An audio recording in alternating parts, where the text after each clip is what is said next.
अर्पित करतो।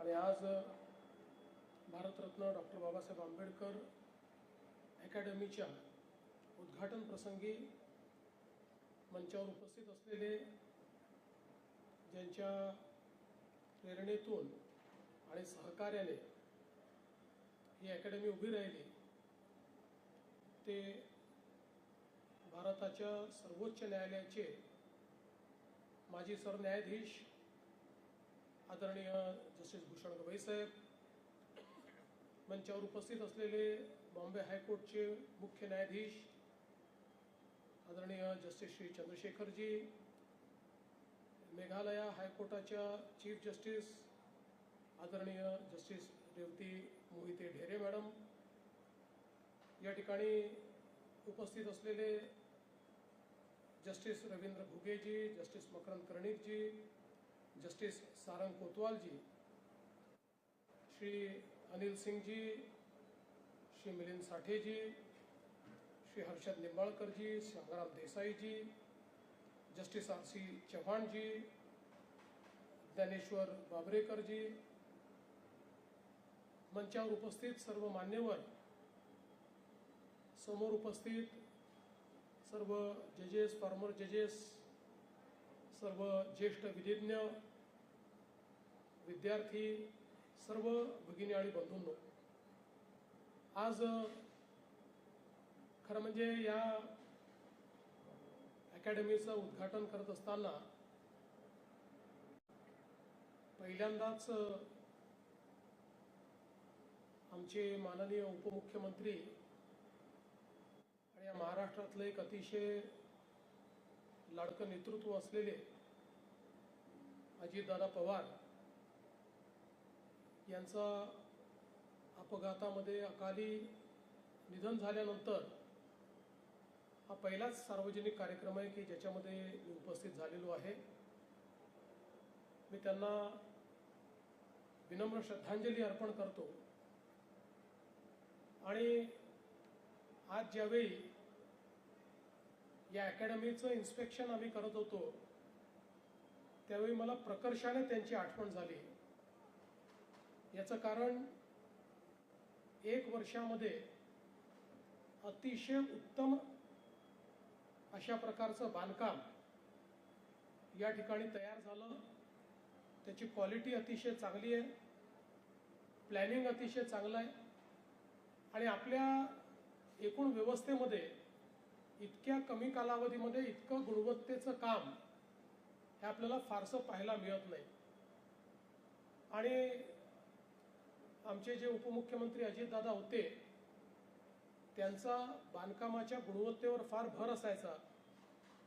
सकाळी 6 वाजता ते कुठल्याही सरकारी बांधकामाच्या इन्स्पेक्शनला जायचे आणि 2-2, 3-3 तास तिथे घालवून त्यातली क्वालिटी कशी आहे, कुठलं मटेरियल वापरलेलं आहे, कशा पद्धतीनं ते तयार केलेलं आहे, सिमेंट बरोबर वापरलं आहे की नाही, क्युरिंग होतं की नाही, असं जणू काही स्वतःचं घर बांधताना एखादा व्यक्ती जेवढं लक्ष ठेवेल त्यापेक्षा जास्त ते अशा प्रकारच्या बांधकामांवर लक्ष ठेवायचे। आणि म्हणून हे काम बघितल्यानंतर मला प्रकर्षाने त्यांची आठवण या ठिकाणी झाली। पण आज मी खरोखर बार काउन्सिलचं अतिशय मनापासून अभिनंदन करू इच्छितो की त्यांनी पहिल्यांदा तर देशामध्ये पहिला निर्णय त्यांनी घेतला की ॲडव्होकेट्स अकॅडमी आपण सुरू केली पाहिजे। आपल्याला माहिती आहे की मागच्या काळामध्ये माननीय न्यायालयाने देखील एकदा हा सवाल विचारला होता की जजेस ट्रेनिंग अकॅडमी आहे तर ॲडव्होकेट्स ट्रेनिंग अकॅडमी का नाही, आणि त्याचं कदाचित कुठे उत्तर नव्हतं। पण ते उत्तर bar council of Maharashtra and Goa यांनी दिलं आणि अतिशय चांगल्या पद्धतीनं ही अकॅडमी या ठिकाणी सुरू केली। महाराष्ट्र सरकारच्या वतीने आम्ही त्यांना जागा दिली होती, त्या जागेचा अतिशय उत्तम उपयोग हा त्यांनी या ठिकाणी केलेला आहे।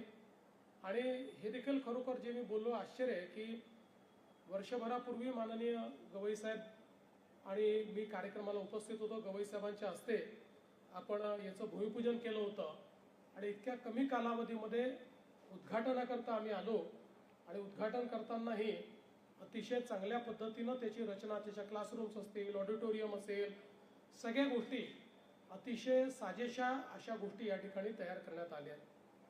विशेषतः हा कॉन्सेप्ट याकरता अतिशय महत्त्वाचा आहे की शेवटी आपण लिगल फ्रेटर्निटीमध्ये कायद्याचं शिक्षण घेतल्यानंतरही कायद्याचं शिक्षण आणि एक ज्याला आपण कोर्ट क्राफ्ट म्हणू शकतो किंवा कोर्टमधली सगळी तिथली कार्यपद्धती असते, या सगळ्या गोष्टींमध्ये एक अंतर असतं किंवा प्रॅक्टिकल ज्यावेळेस आपण करतो त्यावेळेस त्याच्यामध्ये भरपूरच अंतर असतं.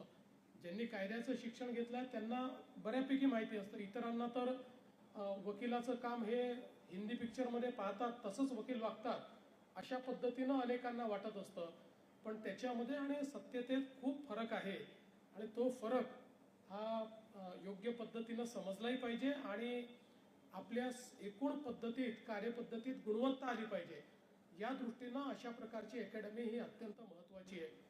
आज ज्यावेळेस आपण एक विस्तारित अर्थव्यवस्था म्हणून जगामध्ये 4थ्या क्रमांकावर आलो आहोत, त्यावेळी अशा प्रकारच्या वेगाने विकसित होणाऱ्या अर्थव्यवस्थेकरता आणि अतिशय वेगानं ज्या प्रकारे तंत्रज्ञानाचा बदल होतोय त्याचा अनुरूप अशा प्रकारची सगळी जी काही आपली सिस्टीम असते ती सिस्टीम ट्रेन करणं हे अत्यंत गरजेचं असतं. आज आपण पाहतोय की वेगवेगळ्या क्षेत्रामध्ये आर्टिफिशियल इंटेलिजन्सने देखील खूप मोठ्या प्रमाणात बदल केलेला आहे. अर्थात आर्टिफिशियल इंटेलिजन्सचाच उपयोग करून पिटिशन ड्राफ्ट करायच्या वगैरे असा काही प्रयत्न काही लोकांनी केले, ते मात्र फॉर्च्युनेटली आमच्या न्याय व्यवस्थेने ते आणून पडले. पण त्याचा उपयोग हा आपल्याला समजला पाहिजे, तो करता आला पाहिजे. सिस्टीम्स आपल्याला जास्त प्रेडिक्टेबल कशा करता येतील, जास्त चांगल्या कशा करता येतील, अशा प्रकारचा प्रयत्न हा तंत्रज्ञानाच्या माध्यमातून होतोय. पण त्यातही डिजिटल डिवाइड असू नये अशा अनेक गोष्टी आहेत. आज आपण आपले जे काही क्रिमिनल कायदे आहेत तिन्ही कायद्यांमध्ये मोठं परिवर्तन केलं. त्या परिवर्तनानंतर त्या बाबतीतली सगळी माहिती असलेले, त्या बाबतीतलं ट्रेनिंग असलेले अशा पद्धतीचे वकील आणि एकूण प्रॉसिक्युशन हे सगळे तयार झाले पाहिजेत.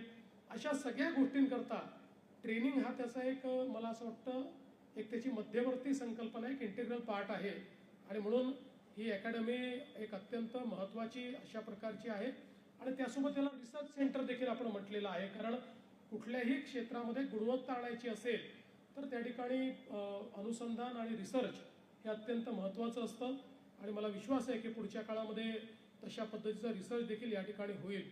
मागच्या काळात आपण निर्णय घेतला होता आणि राज्य शासनाच्या वतीनं 10 कोटी रुपयाचं अनुदान याला देण्याचा आपण निर्णय घेतला होता.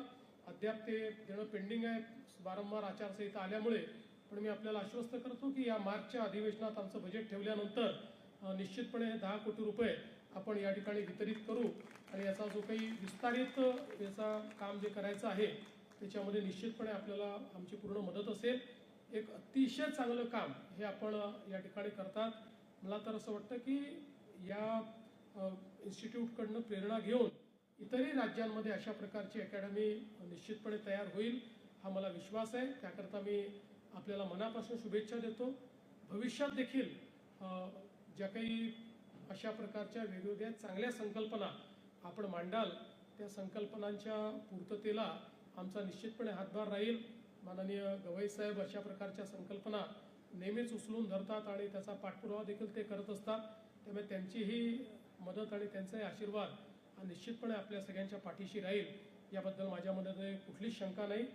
पुन्हा एकदा या चांगल्या कार्यक्रमाला आपण बोलवलं. खरं म्हणजे शिष्टाचारानुरूप मला या कार्यक्रमात पूर्ण थांबणं गरजेचं होतं, पण आपल्यालाही कल्पना आहे की या सगळ्या घटनांमुळे जी काही परिस्थिती आहे त्या परिस्थितीत मला मुख्यालयी अधिक काळ देणं आणि तिथल्या अनेक गोष्टी या मार्गी लावणं अत्यंत गरजेचं आहे. आणि म्हणून मी माननीय गवई साहेबांची आणि माननीय चीफ जस्टिस साहेबांची परवानगी घेतली की आधी शुभेच्छा देऊन मला जाण्याची परवानगी त्यांनी दिली आहे.